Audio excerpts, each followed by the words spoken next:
Ladies and gentlemen, good morning. I welcome you to this annual meeting of shareholders of Bombardier. I also welcome all the participants who are watching us on the website of Bombardier. I'll ask you to please turn off your mobile phones and all other electronic devices right now for the duration of this meeting.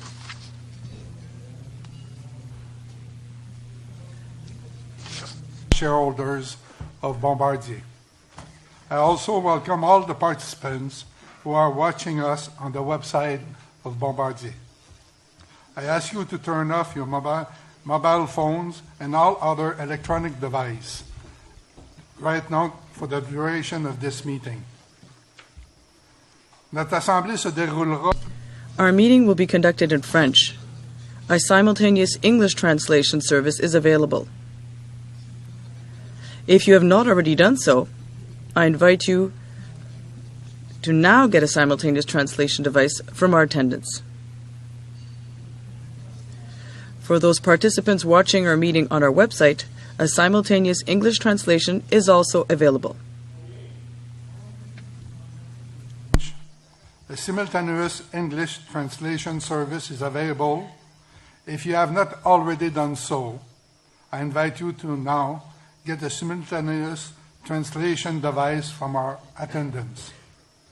For the participants watching our meeting on our website, a simultaneous English translation is also available. Je vous présente les personnes qui me sont... I would like to introduce to you those people that will be helping me out during this meeting. To my extreme left, Monsieur André Navarry, COO, Bombardier Transportation, as well as Maître Daniel Desjardins, Corporate Secretary. And to my extreme right, Monsieur Guy Haché, COO, Bombardier Aeronautics, as well as Monsieur Pierre Allery, Senior VP and CFO, as well as Monsieur Pierre Baudouin, President and Chief Executive Officer of Bombardier. I will act as chair at this meeting and Maître Desjardins as secretary. I have before me a copy of the notice of meeting and all other documents for shareholders, as well as an affidavit of Maître Desjardins confirming their mailing. I am now going to be filing these documents.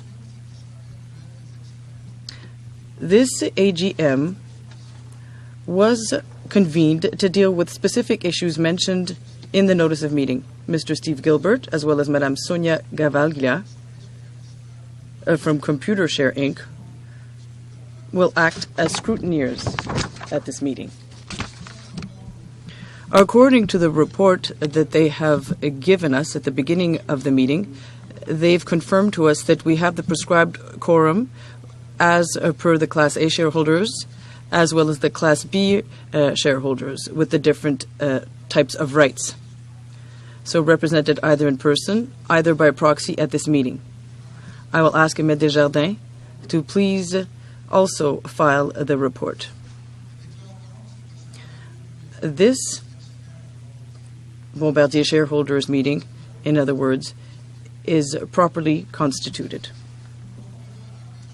Pursuant to the commitment made by Bombardier with regards to the protection of the environment, all shareholder that is registered, as well as all the duly appointed proxy holder, is entitled to vote electronically at this meeting.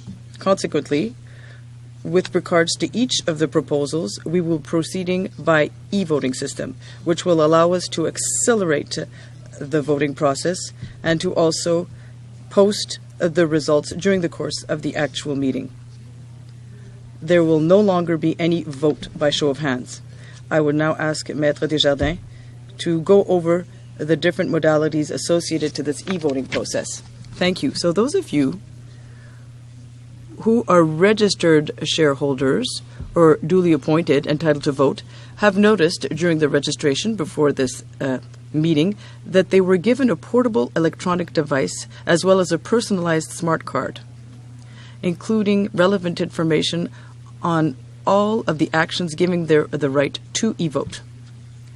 Please make sure that the arrows at the bottom of the card are facing you and that the card be introduced into the device up until the red line. If you've done this properly, a welcoming message should appear on your screen. If you hold more than one account, the card that you were given includes all of the relevant information for all of the accounts.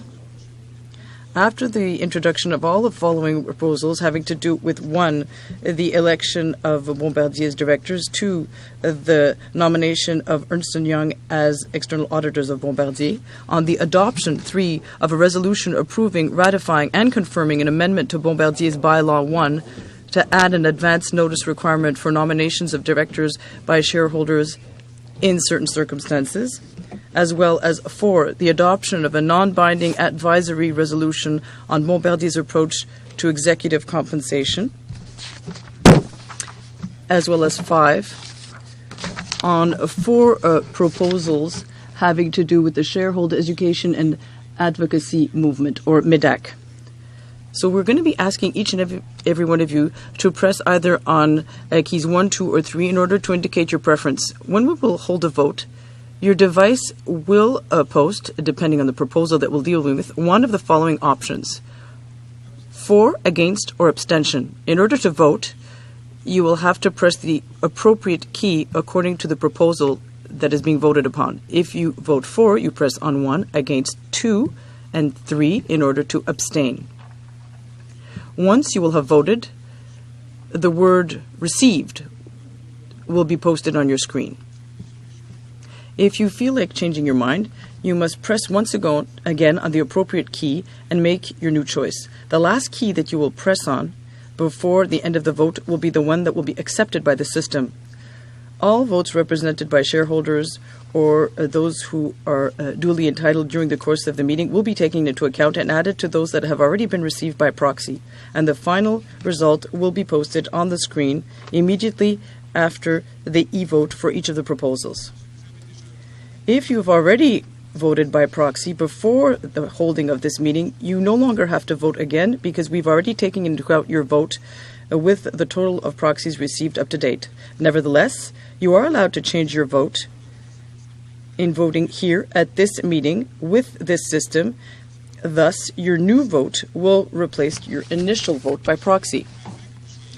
In order for you to be completely comfortable with this e-voting process, we're going to be conducting a short practice.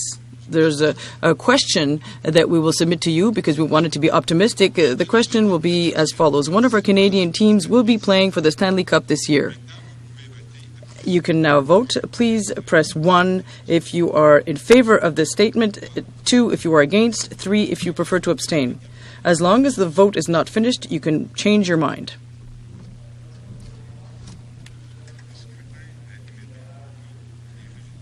Voting is closed. The results will appear in a few seconds on the screen behind me. There we have it. There is hope. Who knows? Thank you, Danielle. Now, for the consolidated financial statements of Bombardier for fiscal year ending 31st of December 2012. The report of the external auditors as well as the annual shareholders report.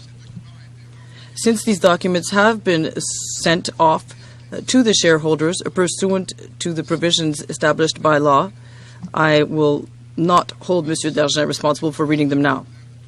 But he will be filing a copy of each of those documents, and they will be added to the meeting's file. Let us now proceed with the election of the members of the Board of Directors. Management of Bombardier suggests that we elect for the following year 14 directors. You were able to see from pages 7 to 21 in the 2013 circular a short biography as well as other relevant information on each of these candidates. Monsieur Jean-Pierre Rousseau will be leaving the board today that he came to in 2006. On your behalf, as well as on behalf of all of his colleagues on the board, I would like to thank him for his precious collaboration.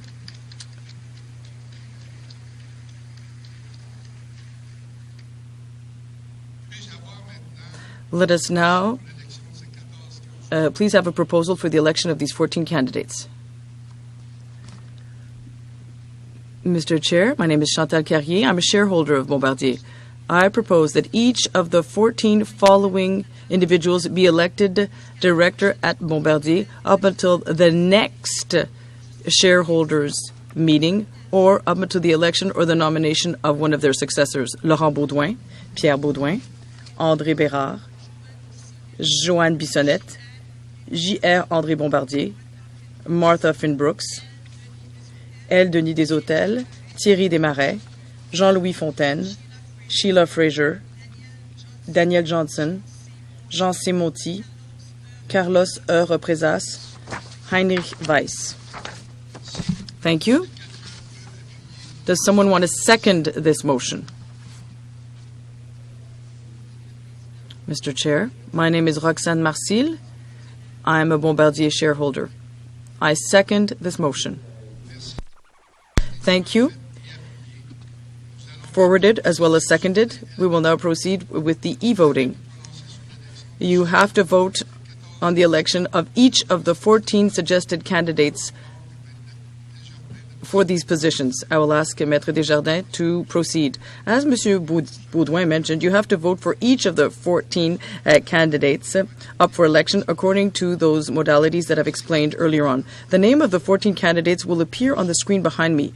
Each and every time the name of the candidate appears highlighted, you will be called upon to vote by pressing on the 1 key if you want to vote in favor of this candidate, or 3 if you would like to abstain. So we will begin. The vote is now open for Monsieur Laurent Baudouin. Le vote est maintenant. The vote is now closed. The vote is now open for Monsieur Pierre Baudouin.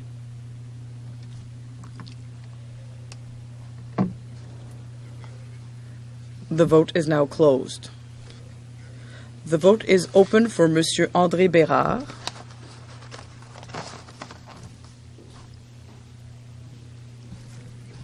The vote is now closed. The vote is now open for Madame Joanne Bissonnette.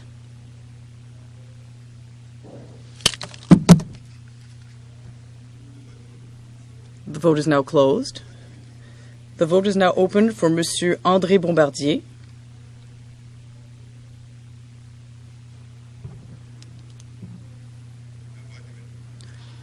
The vote is now closed.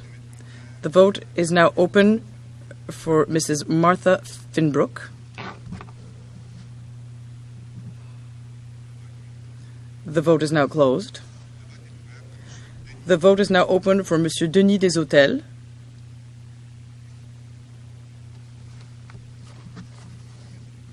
The vote is now closed. The vote is now open for Monsieur Thierry Desmarais.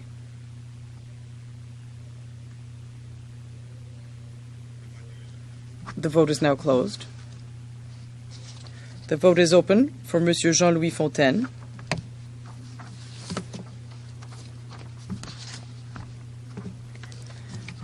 The vote is now closed. The vote is now open for Madame Sheila Fraser.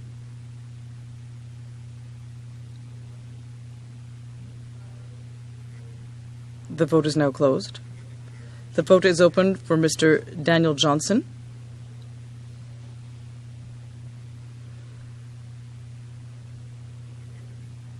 The vote is now closed. The vote is open for Mr. Jean C. Monti.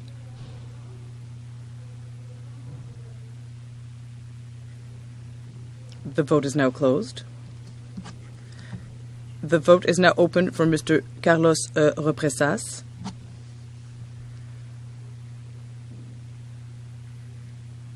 The vote is now closed.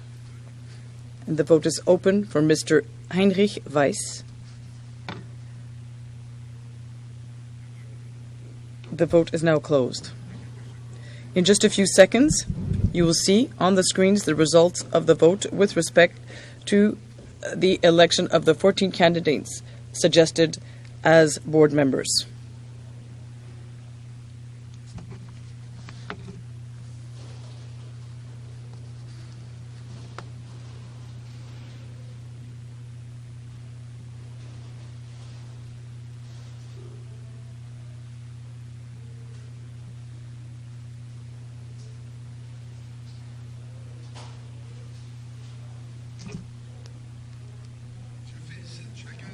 I would like to congratulate each of the 14 directors that you have now just elected.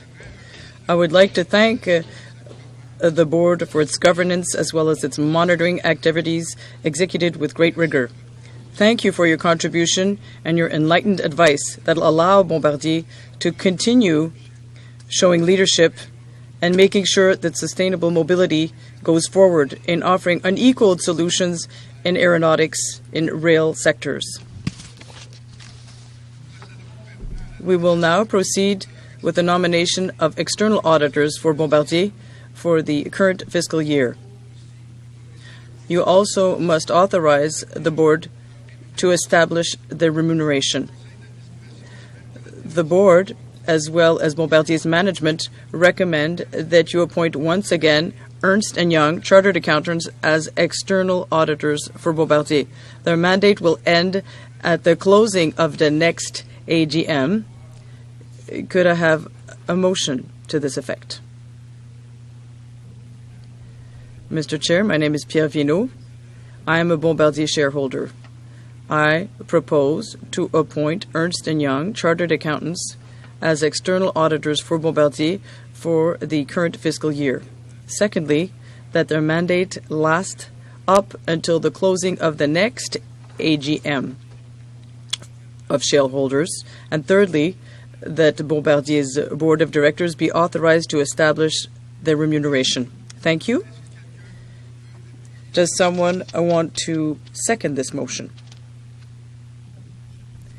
Mr. Chair, my name is Pierre Allard. I am a Bombardier shareholder, and I can second this motion. Thank you. So, motion was moved and seconded. You must now vote on the nomination of Ernst & Young as an external auditor for Bombardier. I will ask Maître Desjardins to go about his e-voting business. So, the e-voting modalities are the same as done previously. You must press 1 if you want to vote in favor of the nomination of Ernst & Young as external auditors for Bombardier, or on key 3 if you prefer to abstain. The vote is now open.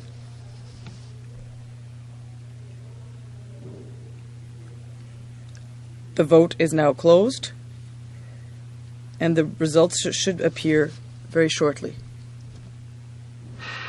There we have it.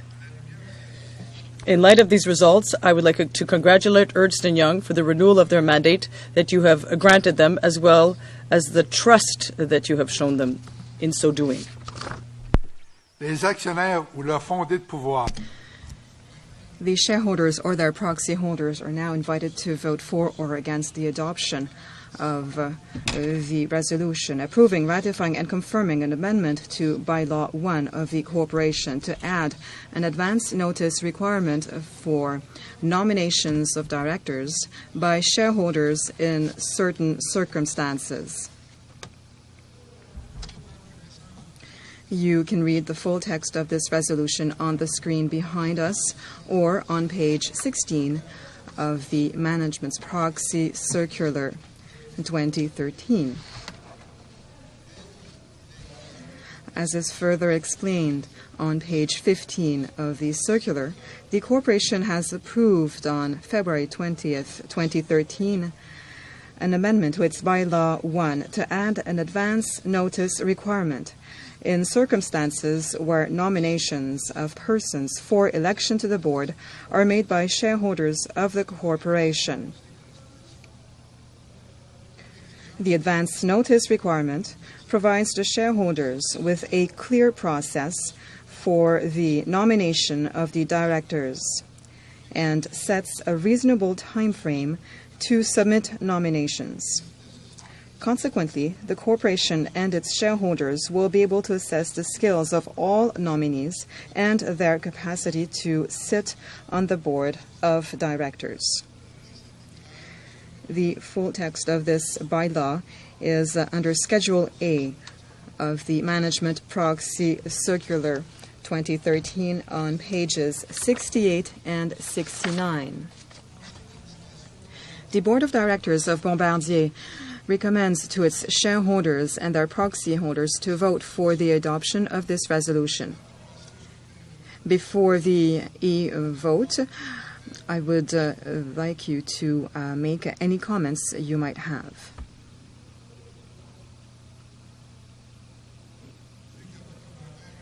Since there are no comments, let's proceed. May I have a mover for the adoption of this resolution? Mr. Chair, my name is Sylvain Bergeron. I'm a shareholder of Bombardier. I move for the adoption of the resolution approving, ratifying, and confirming an amendment to the Corporation's Bylaw 1 regarding an advance notice requirement in circumstances where nominations of persons for election to the board are made by shareholders, as appears on page 16 of the Management Proxy Circular 2013. Thank you. Can a shareholder or proxy holder move for this proposal? Yes, Mr. Chair. My name is Marie-Geneviève Crépeau. I am a shareholder, and I move this proposal. I would like to ask Mr. Desjardins to move to the e-vote. I would like to invite you to vote on the resolution approving, ratifying, and confirming an amendment to the Corporation's Bylaw 1 regarding an advance notice requirement in circumstances where nominations of persons for election to the board are made by the shareholders by pressing key 1 if you are for, or key 2 if you are against. The vote is now open.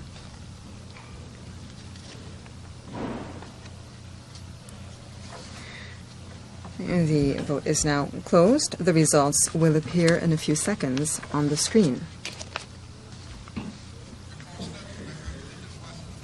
I can see that a majority of the ballots were in favor of this resolution. It is therefore carried. Next on the agenda, the shareholders or their proxy holders are invited to vote for or against the adoption of the non-binding advisory on Bombardier's approach to executive compensation. You can read the text of this resolution on the screen behind us or on page 16 of the Proxy Circular 2013. As is further explained in Section 4 of the circular, on pages 22 to 59, Bombardier's approach to executive compensation is intended to increase the global performance of the corporation by inducing a favorable personal performance by the executive team members. The executive compensation policy's goal is to recruit, retain, and motivate senior executives in order to improve the performance of the corporation and to increase value for shareholders. This supports the commitment of Bombardier regarding performance pay. The executive compensation policy focuses on global compensation, so base salary, short-term, middle-term, and long-term incentives, pension plans, social benefits, and associated benefits. The corporation's principle is to position global executive compensation at a median point, the 50th percentile, compared to similar positions within corporations who have international operations whose size and complexity are comparable to Bombardier's in relevant markets.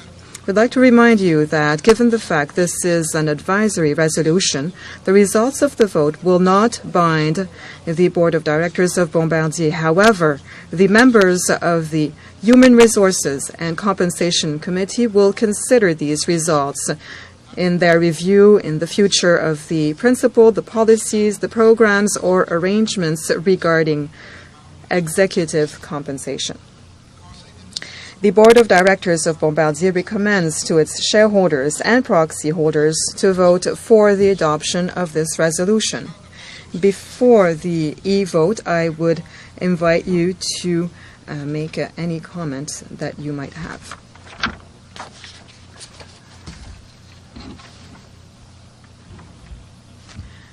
Mr. Chair, my name is Danielle Touin. I'm a proxy holder by the MEDAC.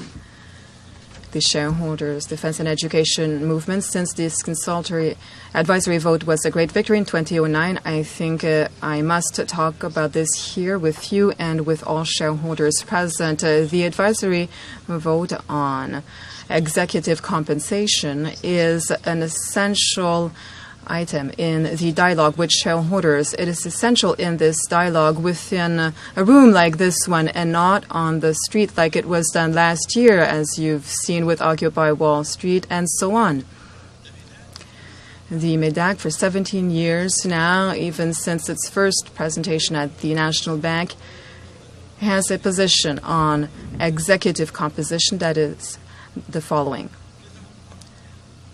Currently, everyone in public companies use the benchmarking system with comparable corporations. This benchmarking regime does not truly consider the increase in growth in profitability and dividends, and it does not consider specific actions taken by senior leaders during the year. And this system is unjust because there are no control measures, no equity measures with all of the employees of the corporation.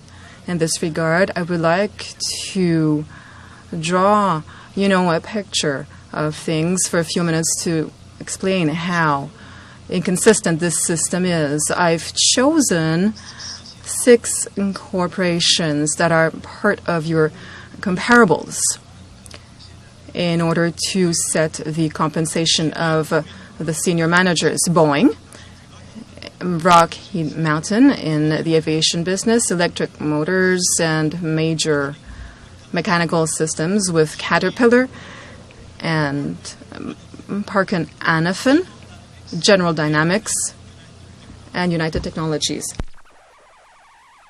We understand that these are corporations that you use as a benchmark, and these are areas in which Bombardier shows excellence. I've compared the value of the shares of these corporations between 2007 and 2012. In the case of Boeing, shares went down by 18%.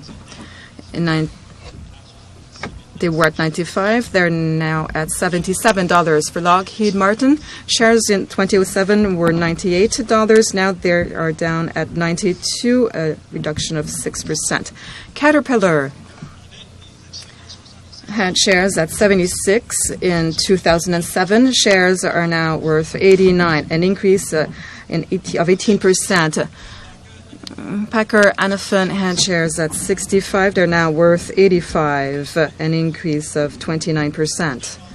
General Dynamics had shares at $79. They're now worth 69, a reduction of 12%. And finally, United Technologies had shares at 68. They're now worth 82, an increase in 19%. This shows you that for 6 comparables, 3 of them are going up, 3 of them are going down. But what we must remember from these comparables, and what is truly exceptional, is that the share value of Bombardier went from $474 in 77 and are now worth only $376, a reduction in 21%. Can we say then that the system, this benchmarking system of senior leaders' compensation with public companies that are worth 25 times the value of your shares is a good system to assess executive compensation? The MEDAC says no, we must find something else. We must find comparable items within the business, and we must set limits such as a salary ratio for senior leaders versus the average salary of the employees. To that effect, I've made the following calculation. In the financial statements, page 72, you declare salaries and social benefits of your employees for $6 billion.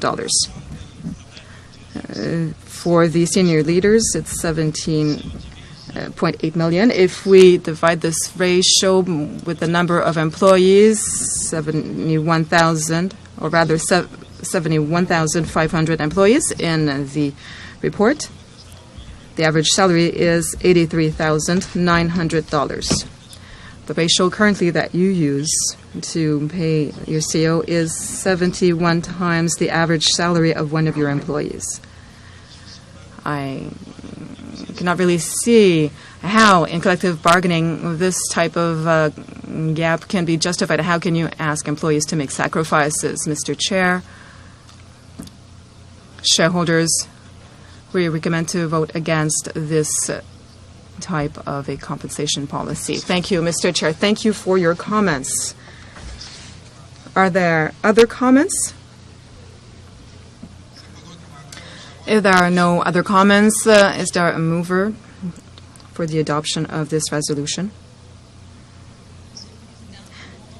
Mr. Chair, my name is Annie-Claude Poiret. I am a shareholder of Bombardier. I move for the adoption of the non-binding resolution regarding Bombardier's approach to executive compensation stated on page 16 on the Management Proxy Circular 2013.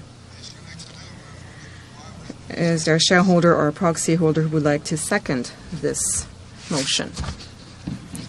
Mr. Chair, my name is Jean-François Deschênes. I am a shareholder at Bombardier, and I second this proposal. Thank you.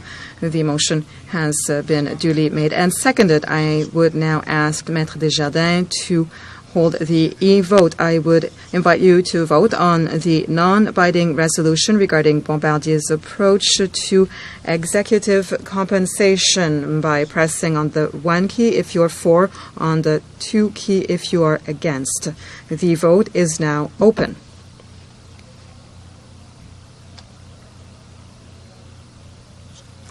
The vote is now closed.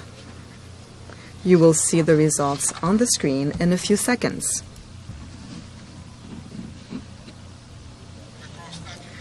I see that a majority of the votes are in favor of the resolution. It is therefore carried.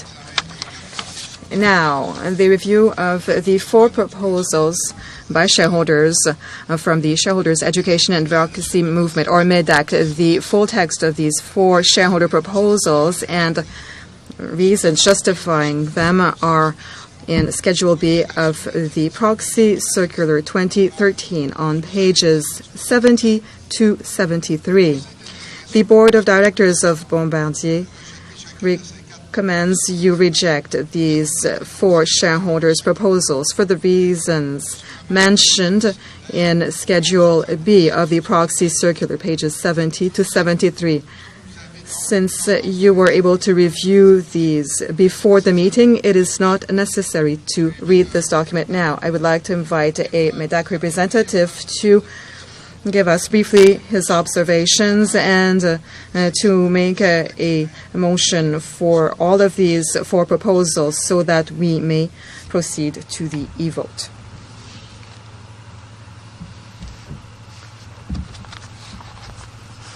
Mr. Chair, since I'll be at the mic for a while, I'll adjust it to my height.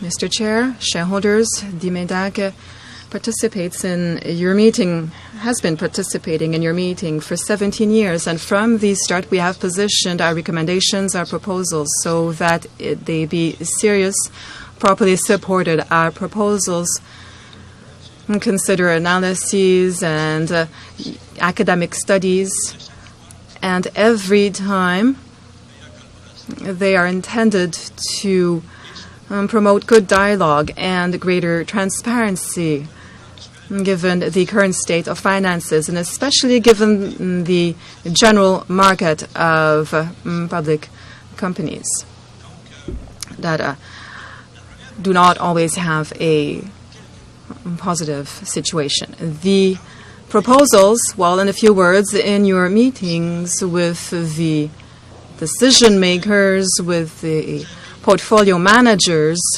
you have the possibility to exchange very specific information and to obtain at once comments, feedback from your investors. In the case of small shareholders, well, it's not the case. And these small shareholders don't necessarily have the opportunity to ask questions and to have answers in such meetings, or if they come there, too shy to do so.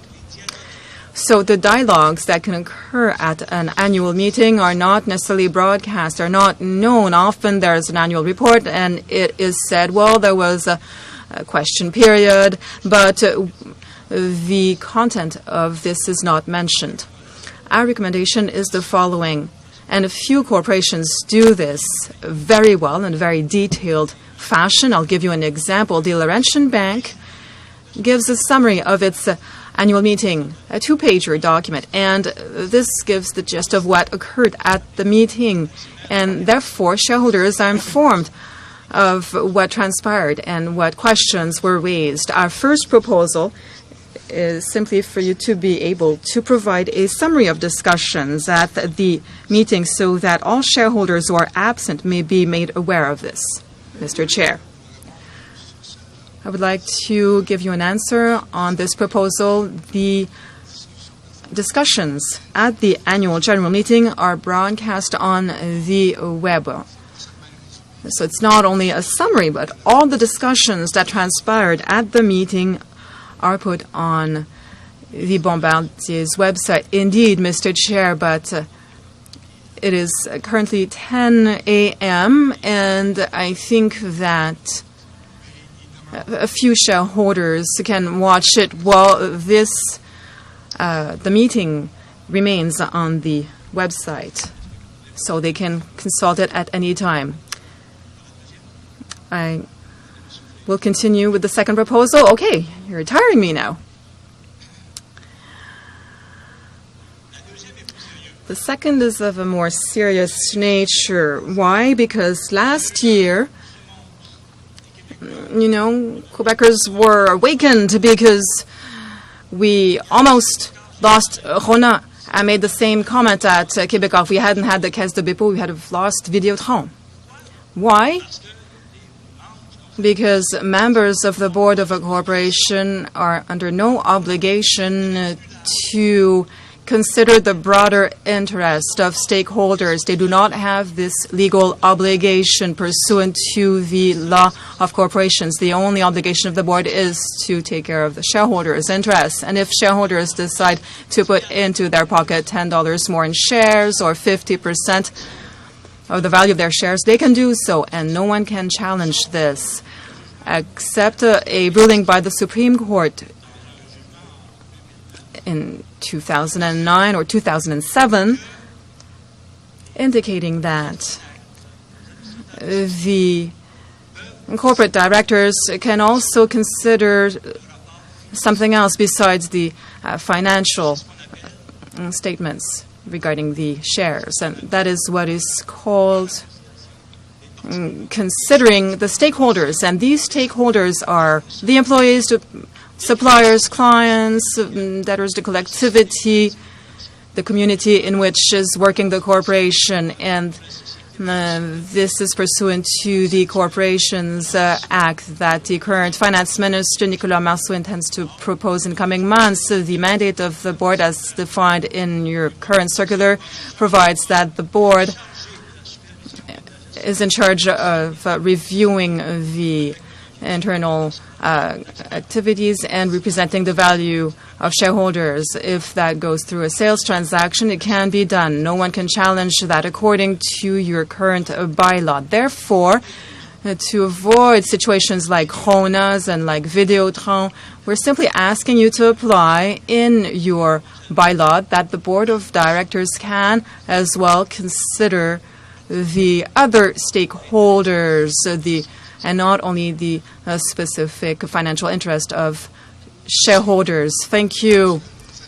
I think that directors, before making such a decision, consider everything. We do not only consider a portion of things. We have to consider everything, and our shareholders are not only from Quebec. We have shareholders throughout the world. On the other hand, the directors are very aware of what you're saying, and we don't think that this warrants a change on as an informational. Do we know the proportion of the share ownership of Bombardier by people who are outside in Quebec? Yes, we have that figure. I don't have it with me right now. Well, roughly, it's a major amount. We will provide you with this information, but can it pose a risk? Could we lose control? I think that given the family and the multiple votes, the risk is alleviated. Yes, we said that with Videotron as well. But it can be a temptation as well, Mr. Baudouin. Well, listen, we've had many in our career, and we haven't succumbed to this. Thank you very much. Thank you for staying here. The third proposal. This is something that happened in Quebec as well with SNC-Lavalin. It was caught with its hand in the cookie jar. The CEO in a fraud case with the McGill University Health Center. Lavalin has given him roughly $5 million, a golden parachute that Switzerland has just abolished. In the case of Mr. Duhem, the money was given. Now, can we use a clawback policy to get this money back? So our recommendation is to make sure that your board makes a specific decision in order to recover amounts that would not have been set according to goals. Let's read this again. It's complicated.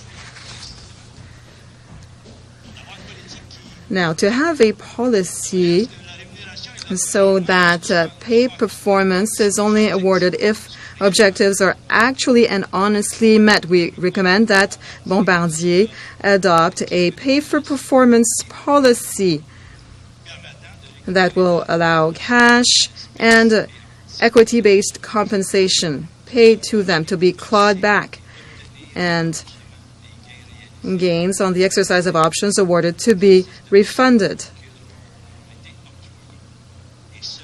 if they are found guilty of fraud, negligence, or misconduct. This will protect the shareholders, the corporation.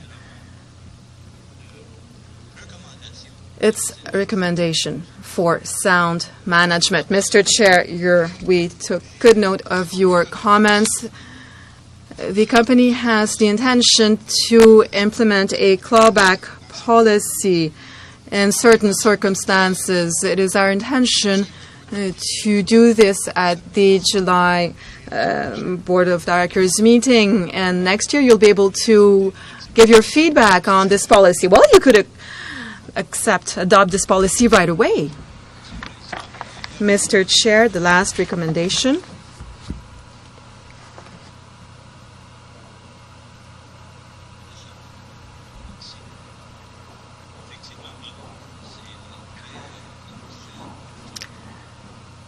It's very demanding to speak at the mic.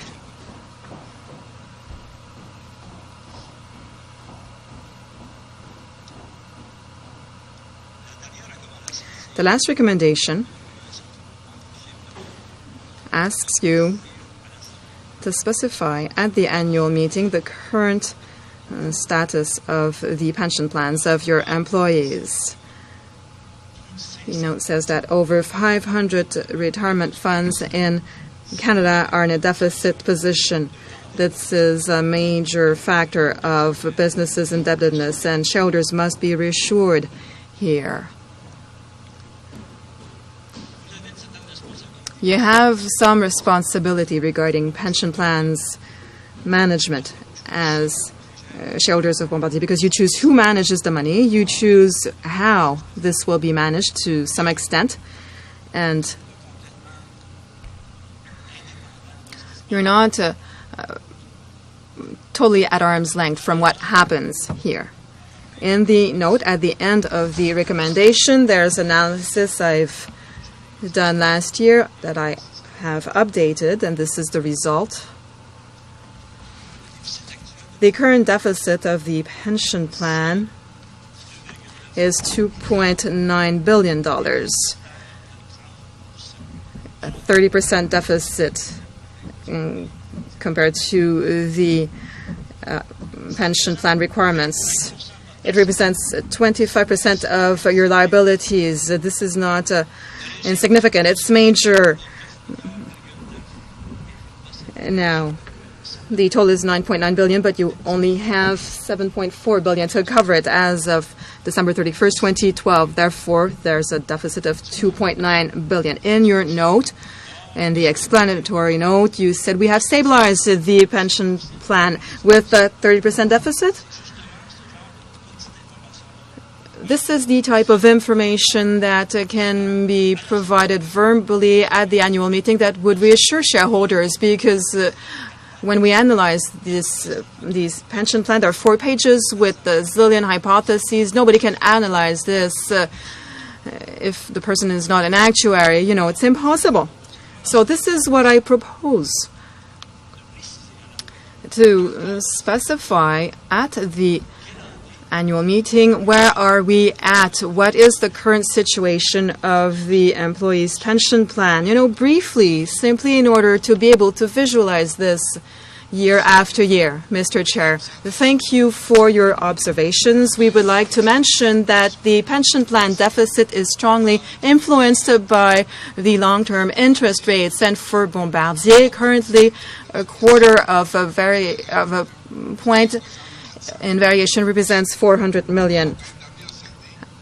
A deficit in past years, a major portion of the deficit was created by a reduction in long-term yield. We hope things will pick up again. But in the meantime, the board of directors cannot directly intervene here in the management of the pension plan. However, the finance committee and risk management committee helps the board to monitor the investment policies and the pension plan management policies. There's intense monitoring. It concerns us, and we want for our pension plan in the long run to be able to have a reasonable yield, and we want for the employees participating in these pension plans to be able to take a good retirement. Mr. Chair, you have answered the proposal I've just given. You have explained the situation. You have committed to solidify this, to strengthen this for your employees. Thank you, Mr. Chair. Thank you for your comments. Anyone else would like to make a comment on these proposals? Seeing none, could a shareholder or a proxy holder would like to move these 4 proposals? Could that individual identify himself or herself? And are you a shareholder or a proxy holder? Good morning, Bombardier, proxy holder. I would like to move the resolutions presented by the MEDAC. I move for their adoption. Now, a motion was made and seconded regarding the MEDAC's recommendations. Maître Desjardins, the e-vote. Each of the proposals will have a different vote for each proposal.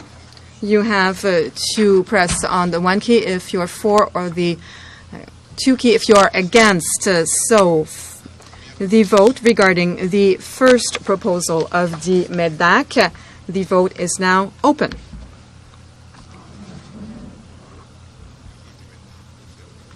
The vote is now closed. The vote is now opened for the second proposal of the MEDAC.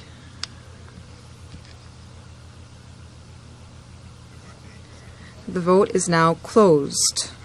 The vote is open for the third proposal of the MEDAC.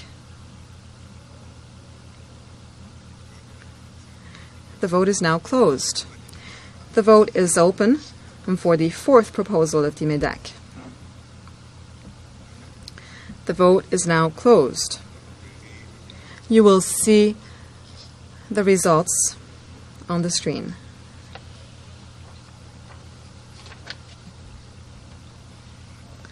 The first one, the second proposal now,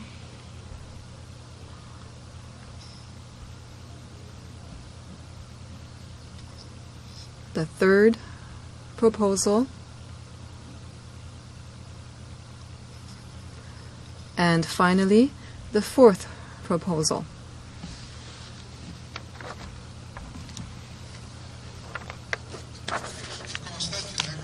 I see that a majority of the votes is against the four proposals. All of these proposals have been rejected. We'd like to invite the President and CEO of Bombardier, Mr. Pierre Baudouin, to give an allocution. He will be followed by Mr. André Navarre, President and COO Bombardier Transport, and Mr. Guiachet, President and CEO Bombardier Aéronautique.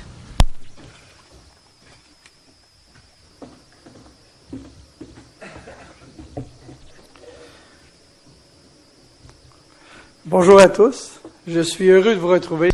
Hello, everyone. I'm very happy to be here with you this morning. It is a pleasure for me to talk to you about Bombardier, whose future is very promising. The C-Series aircraft will soon take off, and the new products we have been working on for years will enter into service in 2013, ushering in a new era of value creation. At the end of 2012, our order backlog set a new record. With globalization and urbanization, the demand for mobility of all kinds, air or rail, international, regional, or local, is exploding. While needs vary from one region to another, the requirements are the same. Travelers are seeking ever more comfortable, convenient, reliable, fast, and sustainable transportation solutions. To meet these needs, developed economies are modernizing these existing networks, while rapidly growing economies are massively investing in new infrastructure. Bombardier is the only manufacturer to make both aircraft and trains.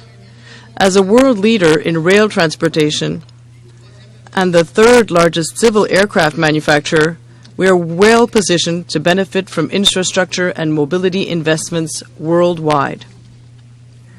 Our new trains and aircraft have clearly put us on the right track to stand out as well as generate sustainable growth for the long term. 2012 was a challenging year. Our results are clearly not representative of our full potential, with revenues of $16.8 billion versus $18.3 billion in 2011, and adjusted earnings per share of 38 cents per share versus 48 cents per share in 2011. This did not, however, prevent us from benefiting from favorable financial market conditions to increase our financial flexibility by extending the maturity profile of our debt, as well as increasing the diversity of our sources of financing. Most of all, in January, we secured $2 billion of financing from the markets at good conditions, eloquent proof of their faith in our business plan.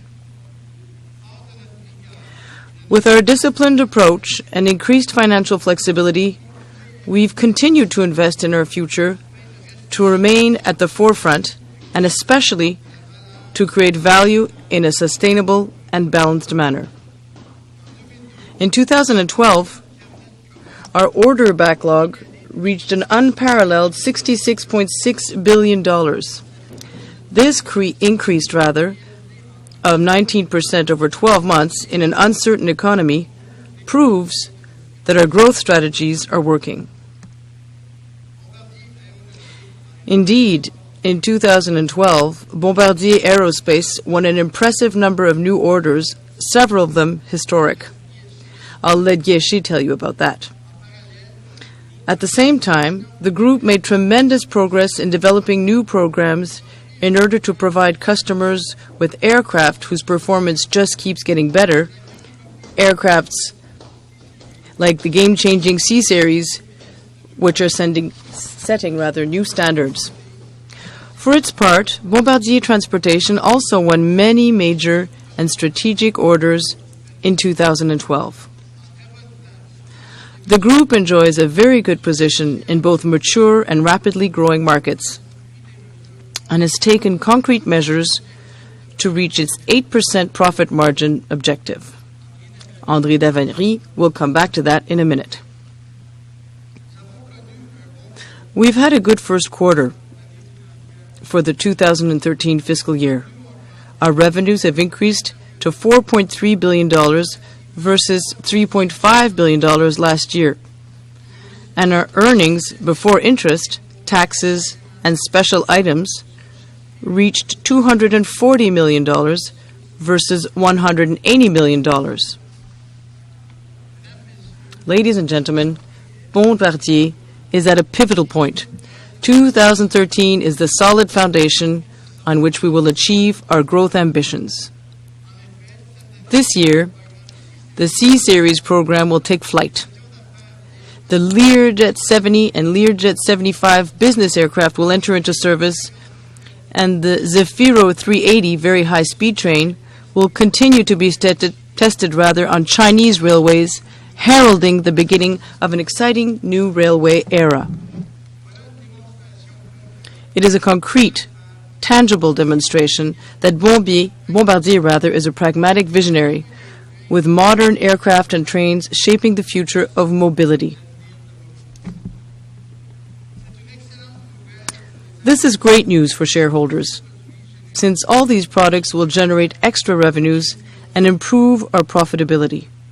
In addition, since we are close to completing the development of our new aircraft, we intend to reduce our investments in aerospace programs by $500 million in 2014 and another $500 million in 2015, which will generate excellent free cash flows.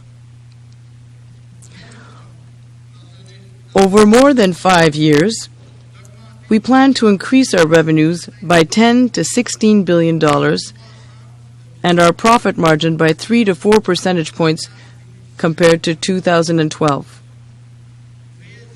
We will do all this by pursuing our 3 winning strategies.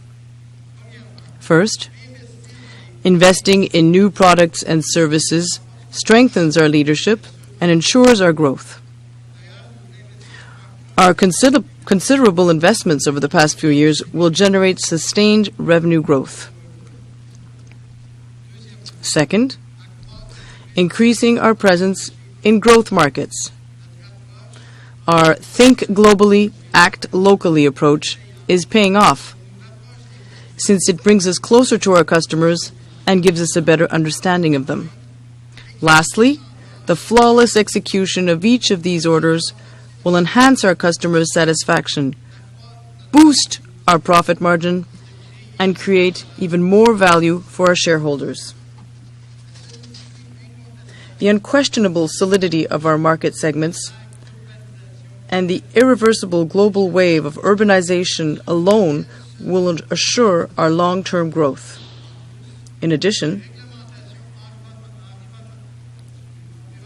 increasingly strict environmental regulations are playing in our favor because they accelerate the removal of older generation, less energy efficient, and more polluting aircraft and trains. What's more, our new products in service and in development are gaining ground. We will increase and maintain steady profitability levels by meeting growing mobility needs on a global scale. I would therefore like to thank all those who allow us to fulfill our evolution of mobility promise. I'm thinking of our directors, whose support and informed advice are always very helpful.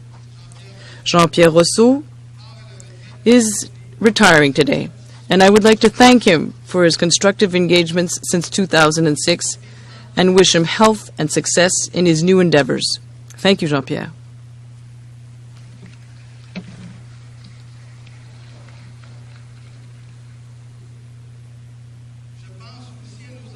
I am also thinking of our employees who demonstrate resilience and engagement. I know I can count on them to leverage all our strengths. I would like to thank Deanna White, who enthusiastically agreed last October to become president of FlexJet.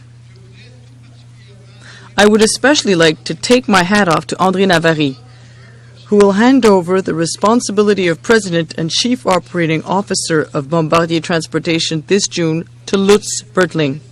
His leadership and management skills played a decisive role in transforming Bombardier's transportation into a recognized world leader in railway technology. He helped us shape the evolution of mobility. A big thank you, André, for your contribution to the success of Bombardier.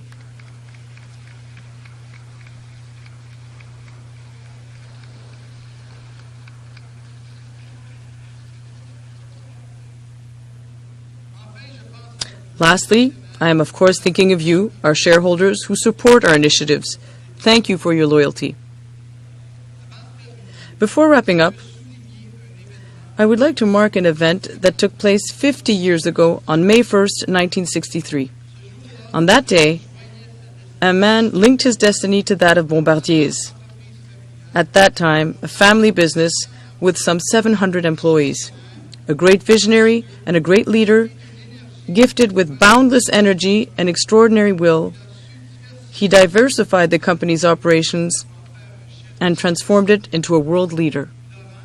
Laurent, you have always succeeded at whatever you have undertaken in order to further what you believe in, generously offering your time, energy, and trust. On behalf of your employees of the past 50 years, as well as myself, a big thank you once again. You have our total respect as well as admiration.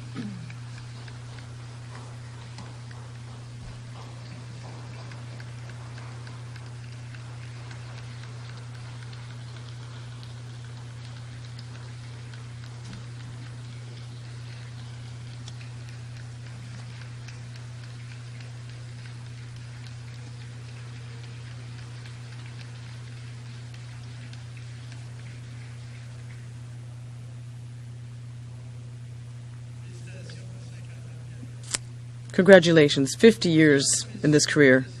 Ladies and gentlemen, I now turn it over to André Navarry, President and Chief Operating Officer of Bombardier Transportation. André, the floor is yours.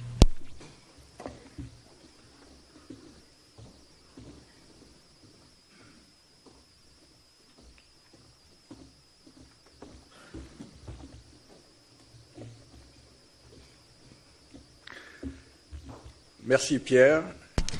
Thank you, Pierre. Good morning, ladies and gentlemen. I'm very pleased to bring you up to date on things that have been happening at Bombardier Transportation, which in 2012 consolidated its position as the world leader in rail transportation with a record backlog. This morning, I would like to take a quick look at the results from 2012, a demanding year, and talk about our challenges and the steps we have taken to meet them, and to explain to you why we are still the partner of choice for our customers. Even in this period of continuing uncertainty, the world rail market is full of potential and remains resilient with a stable annual growth rate of 2.8%.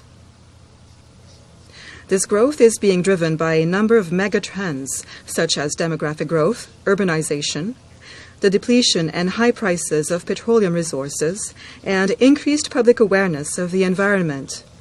These trends foster sustainable mobility. The news is excellent with respect to our backlog, as at December 31st, 2012, our order backlog totaled $33.7 billion, an outstanding amount that occurs very well for our future growth. These orders have come from all countries and market segments. While Europe remains our primary market, our geographical diversification is more balanced, as we will now see. In North America, we confirmed our leadership by signing major contracts for subway cars, 300 for New York City, and over 400 subway cars for San Francisco, and operating services and fleet maintenance in New Jersey, Maryland, and in Toronto. Our success in emerging markets confirms our local roots strategy. Becoming a player that generates value for the local economy requires a great deal of energy and work. Our efforts have not been in vain. In the Middle East, we continue to increase our presence by winning a propulsion contract in conjunction with Talgo for a high-speed train project in Saudi Arabia, and a contract to supply an automated people mover with a capacity of over 200,000 passengers per day for the Dubai airport, the fourth largest in the world. In China, we completed a number of key steps toward broadening our product portfolio and strengthening our position. We restarted delivery of our Zefiro 250 high-speed trains, and the initial test results of our Zefiro 380 very high-speed trains have been successful, with the trains showing excellent aerodynamics. We also signed a license agreement for light rail vehicles, and our partner has already secured 2 contracts. Lastly, we formed our 7th joint venture for the development of heavy maintenance and overall activities for metros, a very promising market. In Brazil, we inaugurated our Hortolândia manufacturing site, which is building the 378 monorail cars for the city of São Paulo. This new production site is our world production center for Bombardier monorails and will serve Brazil, where several projects have been planned, and also other opportunities in both Latin America and throughout the world. In Russia, in addition to our growing success in the signaling market, we signed cooperation agreements with the Russian rail manufacturer Uralvagonzavod, UVZ, to manufacture and sell state-of-the-art metros and trams. In December, UVZ secured an initial large contract to supply 120 trams to the city of Moscow, where preparations are being made to host the FIFA World Cup in 2018. We are succeeding better than our competitors thanks to our technological leadership, which has enabled us to develop innovative solutions in response to customers' needs and to seize upon the full potential of rapidly growing markets. A word now on our revenues, where the decline from $9.8 billion to $8.1 billion results primarily from the completion of certain large contracts in Europe and a slowdown in activity in Asia. The drop in our profitability, which fell from 7.2% to 5.6% before special items, is the result of the combined effect of numerous challenges, the 3 greatest of which are: first, the simultaneous completion of several major contracts, such as the one for Talent 2 regional trains for Germany and the one for Spatium suburban trains for Île-de-France. Second, a higher level of technical complexity needed to satisfy our customers' new requirements. For example, the double-deck Swiss trains must meet a very high level of specifications. Third, the radical changes in the homologation process in Germany. This is a real challenge for the industry in general, and for us in particular, because we were in full production for a large order backlog in that country. We have also had to deal with low European demand for single-level trains and freight locomotives. We met these challenges by taking a number of measures. First and foremost, we are maintaining our program of continuous improvement in our processes, especially those that are connected with quality and quality assurance. We are also paying special attention to critical projects and monitoring the performance of our suppliers.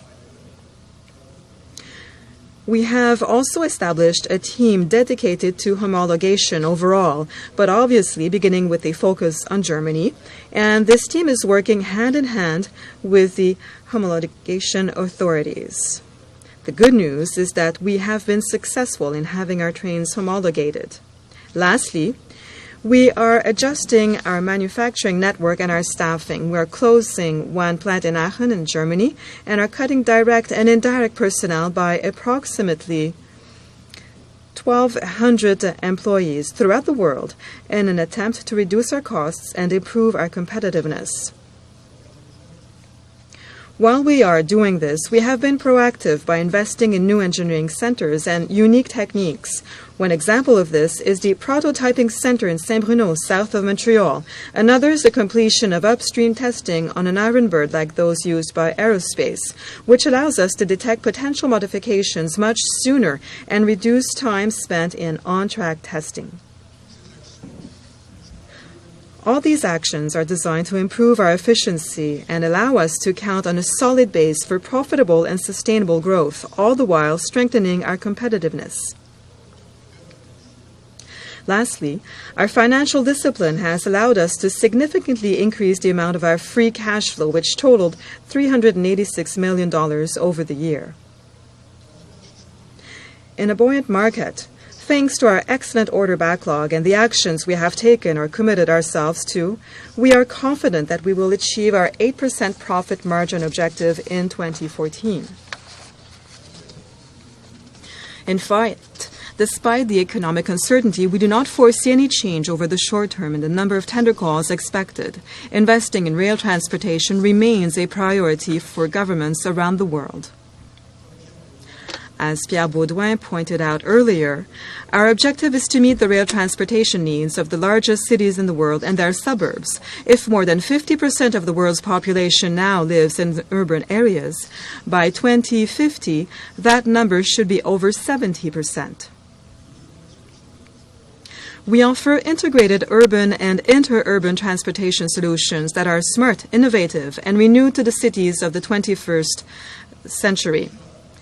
Let me give you a few examples. Our state-of-the-art high-capacity Movia metros are already providing rapid, reliable, and cost-effective transportation in numerous cities such as London, Singapore, and New Delhi. Our highly reliable Innovia automated people movers are helping megalopolises like Vancouver to breathe easier and their airports to move their passengers. Some of these systems have been in service for 40 years, and we are operating and maintaining certain others. CityFlow, our field-proven communication-based train control system, uses cutting-edge technology to facilitate the operation of high-density mass transportation systems. It is already being used, or soon will be, on more than 30 lines throughout the world.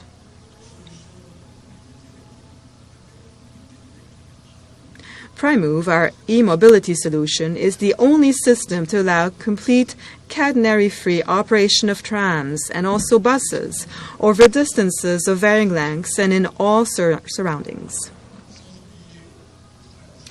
Let's not forget our Zefiro trains, the high-speed trains, the leaders among very high-speed trains, yes, which offer the highest capacity on the market and the lowest energy consumption per seat of all very high-speed trains. Nor should we forget our signaling systems, which reduce the constraints of existing networks and allow for increased capacity and safety on rail networks. With the broadest portfolio in the industry, Bombardier is well positioned to take advantage of upcoming opportunities in all rail markets, and these opportunities continue to increase steadily in our core markets and even more rapidly in the emerging markets. Let's review our first quarter results.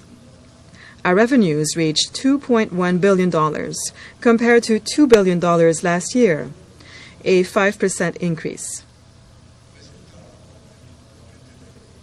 EBIT totaled $139 million, or 6.7% of revenues, compared to $122 million, or 6.2% for the same period last year.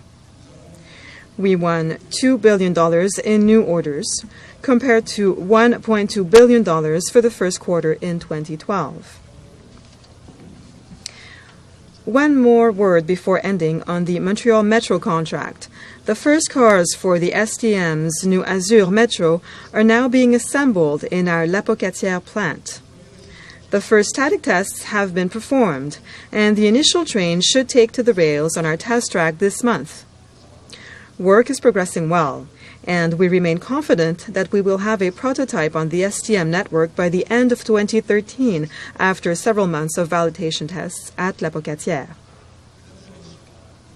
Ladies and gentlemen, you all know that urbanization, pollution, and the high cost of petroleum resources are among the greatest challenges of the 21st century and explain why the climate is so favorable for trains, which offer passengers a flexible, eco-friendly, and sustainable mode of transportation that combine accessibility, comfort, and convenience. Rail also requires less space than highways and costs less to maintain. What more need we say?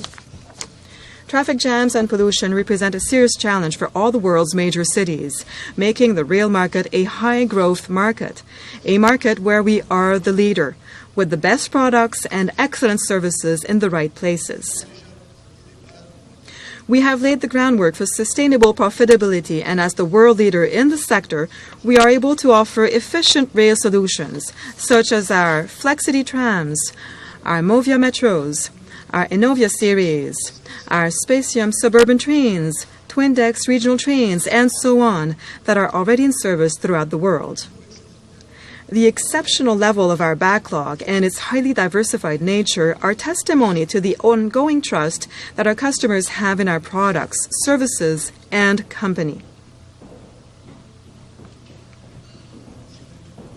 As Pierre Baudouin stated earlier, I will be relinquishing my duties as President and Chief Operating Officer of Bombardier Transportation on June 3rd. Please allow me to express my deep gratitude to my teams as well to all employees and congratulate them on their skills, the quality of their work, and their dedication. We can be proud of what we have done together. Today, Bombardier is the leader in rail transportation with a range of products and a worldwide presence that are without equal.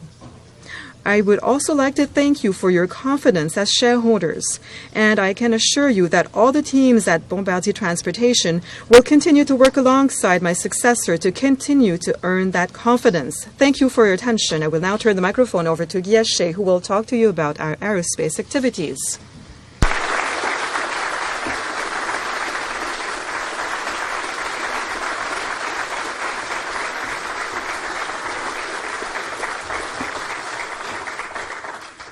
Merci, André. C'est un grand... Thank you, André. It's a true pleasure to work with you.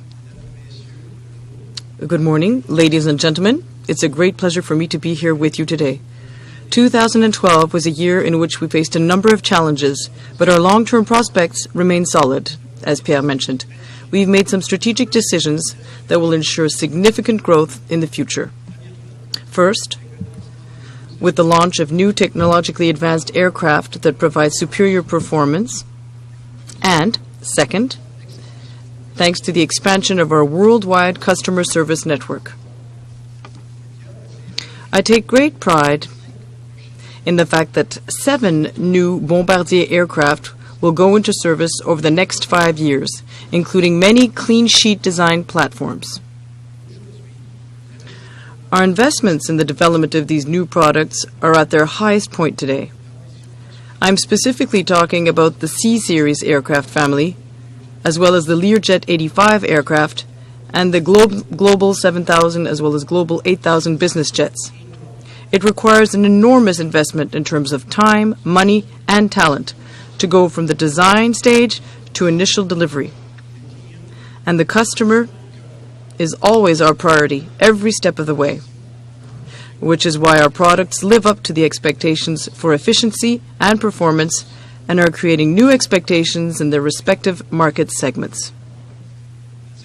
For example, The all-new C-Series aircraft program has already elicited a strong response from our competitors. Even before its entry into service, they have put their cards on the table by hastening to announce the re-engineering of their existing aircraft. This tells us that we've already are having an impact on the market. I would like to remind you that all the C-Series aircraft will offer a number of advantages: a 15% reduction in operating costs, a 20% improved fuel efficiency, up to 20% reduction in CO2 emissions, and a 4 times smaller noise footprint.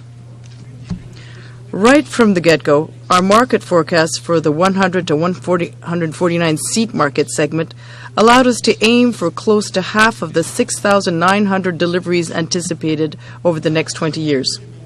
We are resolutely focusing our efforts on holding the inaugural flight of the C-Series aircraft, the CS-100, by the end of June. We have achieved the following milestones in recent months with success. In February, Pratt & Whitney obtained Transport Canada certification for the actual engine. In March, the first flight test vehicle was unveiled at Mirabel. The main electrical distribution systems were powered, and the wing static testing required for first flight was completed. And during the month of April, our efforts were focused on the following 3 key areas: static testing of the airframe. The tests required in order to obtain airworthiness certification have almost been completed. The first flight test vehicle will soon be handed off to the flight test group. Assembly of the 4 other test vehicles is proceeding as planned, and the ground testing on the integrated systems, including the electrical flight controls, is continuing successfully once again. We've also decided to launch the optional extra capacity version of the CS-300 aircraft, which will allow airlines to carry up to 160 passengers if they so desire. I would now like to say a word about the other programs that we have in development. The Learjet 70 as well as Learjet 75 aircraft will enter service during the 4th quarter of 2013. While we have revised the entry into service of the Learjet 85 twin-engine jet aircraft to the summer of 2014, we remain confident that our clients will be delighted with its new technologies. The Global 7000 and Global 8000 twin-engine jet aircraft will soon be entering the detailed design phase. At the same time, we've achieved several noteworthy accomplishments, whether it be here in the Montreal region or in Toronto, Wichita, Belfast, or Querétaro. And we've also enhanced our international footprint since the beginning of the year by adding a transitional facility in Morocco. The engagement level among our employees in 2012 exceeded the average for the manufacturing sector, confirming their engagement in our success. And finally, still in 2012, the workplace accident rate was at its lowest rate ever, and even below the world-class average. We are extremely proud of these results. At this conjuncture, let's take a look at our 2012 financial results. On the whole, we've performed well. However, the slow pace of economic recovery and our high level of investment in new product development have put our financial results under a certain amount of pressure over the short term. Revenues totaled $8.6 billion, which is close to last year's total. EBIT, excluding special items, amounted to $382 million, which represents 4.4% of revenues as compared to $502 million the previous year, which was 5.8% of revenues. We delivered 233 aircraft in 2012 as compared to 245 in 2011. This was in line with our target of 235 announced in March 2012. This having been said, 2012 was a strong year in terms of new orders. We've received 481 orders in 2012 compared to 249 in 2011, which represents a significant increase of 232 orders. As a result, our order backlog grew from $23.9 billion in 2011 to $32.9 billion in 2012, an increase of 38%. Deliveries in business aircraft were up slightly, from 163 in 2011 to 179 in 2012. 2012 was an excellent year for business jet orders. We've obtained close to two-thirds of all orders in the industry, to the tune of 65% of net orders in the market segments where we are present. We've received an impressive 343 orders for business aircraft compared to 191 during the previous fiscal year, which represents an increase of 80%. In this market, orders are generally obtained one aircraft at a time. In light of that, we could not have asked for any greater evidence of the trust that our customers place in our products, services, and people than the receipt of the following orders. The first order from the NetJets company in the U.S., 100 Challenger business jets with options for an additional 175 aircraft, and the second order from the Swiss company VistaJet, whose fleet consists entirely of Bombardier aircraft, which ordered up to 142 global aircraft, including a firm order for 56. There is simply no denying the success of our line of business jets. However, it should be noted that challenges persist in the market, and we anticipate that the recovery should take still another year. In terms of commercial aircraft, we delivered 50 commercial aircraft in 2012, which represents a 36% decrease from 2011, when we delivered 78. This decline was due to reduced production rates, which reflects the current level of demand. On the other hand, we are proud of the gains achieved in 2012 with respect to our order backlog, having obtained net orders of 138 commercial aircraft as compared to 54 booked in 2011, which represents an increase of 156%. We received major orders from the following airlines: WestJet, which purchased 20 Q400 next-gen aircraft with options for an additional 25 aircraft for its new regional airline called WestJet Encore. Delta Airlines, which placed an order for 40 CRJ 900 next-gen aircraft with options for an additional 30, and Air Baltic, which chose the additional seating capacity option for its fleet of 10 CS300 aircraft. However, the economic slowdown continues to affect the capacity of regional aircraft customers to renew their fleet. While it is true that the airlines in the U.S. need to invest in the renewal of their fleets, we continue to deploy our sales and marketing efforts in markets outside of North America and Europe, namely in China, India, Russia, and in other emerging countries where new mobility needs are emerging for the rapidly growing middle class, and this represents great opportunities for Bombardier. These efforts began to bear fruit in 2012. Now, here's an update on our customer services. Did you know that one of our aircrafts takes off or lands somewhere on the planet every 3 seconds? This represents significant opportunities for our customer services unit. We are continuing to expand on a worldwide network. In 2011, we had 98 points of entry into our service network. This number increased to 112 in 2012 and will grow again in 2013 up to 124. A significant and constant growth is the services we offer our customers worldwide. Customer services now account for a considerable and rapidly increasing percentage of our revenues. This market niche represents an opportunity for significant and sustainable growth as our product offers continues to expand and contribute to greater mobility for people around the world. Where do we stand in 2013? Our revenues for the quarter, which is now ended, totaled $2.3 billion as compared to $1.5 billion for the corresponding period last year. EBIT, excluding special items, amounted to $101 million, which represents 4.5% of revenues, as compared to $66 million for the same period last year, which was 4.4% of revenues. Our order backlog stands at $32 billion, as compared to $32.9 billion as December 31st, 2012. We delivered 53 aircraft during the first quarter of 2013 as compared to 37 during the corresponding period last year.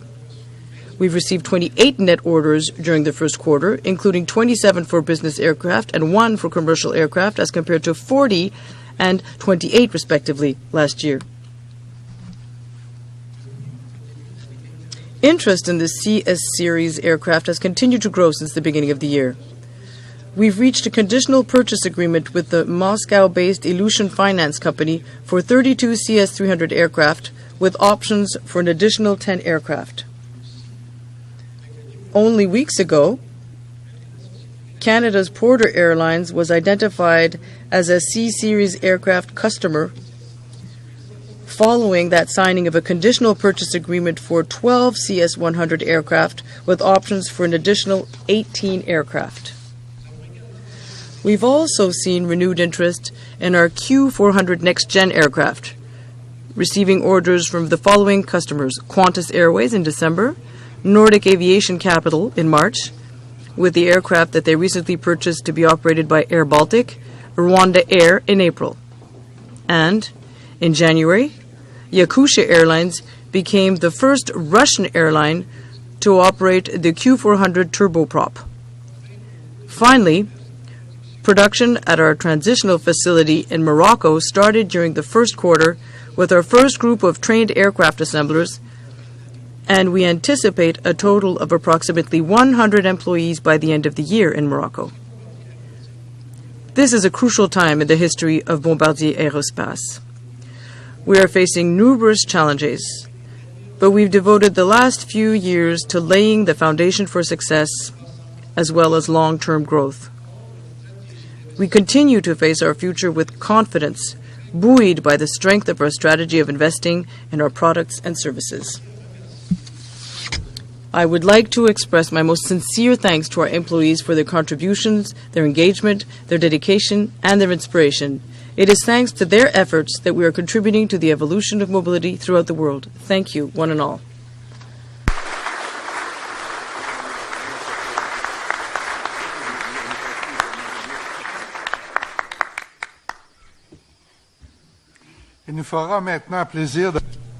It'll now be our pleasure to answer any questions if there are any, or to hear any comments. Please name yourself.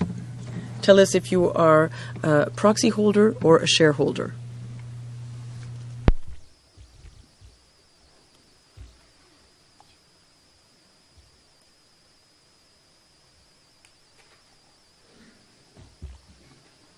Oui. Allô? Oui. Bonjour. Michel Gauthier, shareholder. I'd like to know, with your C-Series, what are you basing yourself upon in order to think that all your reduction in fuel prices, etc., will actually come to be? A lot of tests are conducted beforehand, and there are also all sorts of computer models that help us judge, but this is based on the experience and the performance. We already have a great deal of data on the engine itself, and there are also parametric analyses in terms of the shell of the plane itself. And during the trial flight tests, results that are coming up very shortly, we'll be able to confirm all of this. I have another question.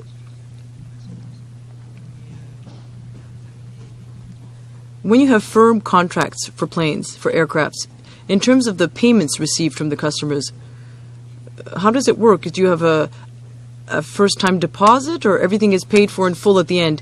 Each contract is different. There's an initial down payment when positions are reserved on the production line for a given customer. So it's not the same from one contract to the next, but there's an initial down payment, after which there's another payment 18 months or 4 months before the production, so 12, 18 months down the road. It depends on the client. But there are progressive payments and then a final payment upon delivery.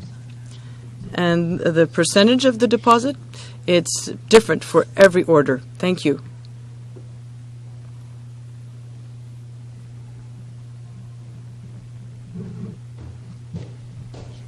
Guy Charpentier, former employee and shareholder of Bombardier.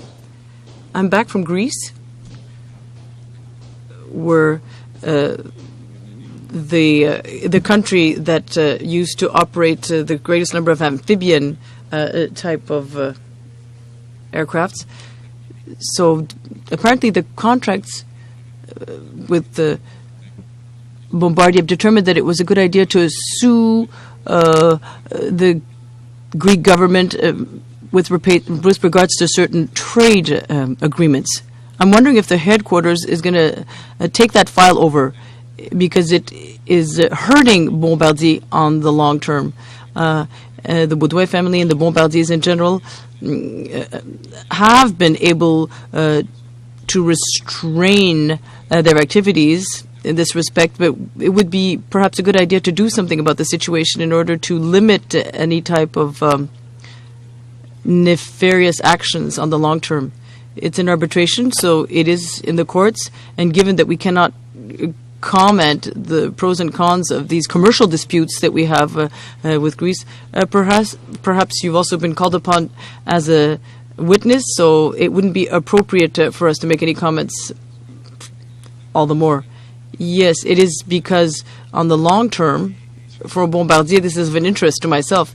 Yes, which is why the legal services of Bombardier and the company as a whole would make attempts to protect the interests of Bombardier. But I would like headquarters to do something about this and to make sure that it's protecting its long-term interests. Yes, the headquarters are well aware of the situation. Thank you very much. Yes, but I don't know what the message, if there are any, gets to your headquarters, and if it's only one message. Any other questions? Seeing none, perhaps I'll mention that the question period is now finished. If there aren't any other questions or any comments, would someone like to move the adjournment of the meeting?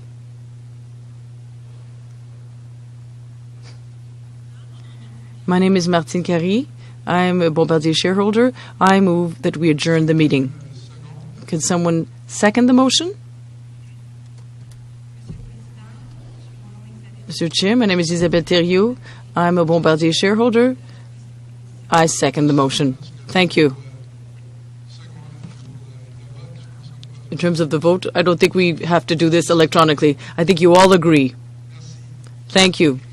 The meeting is adjourned.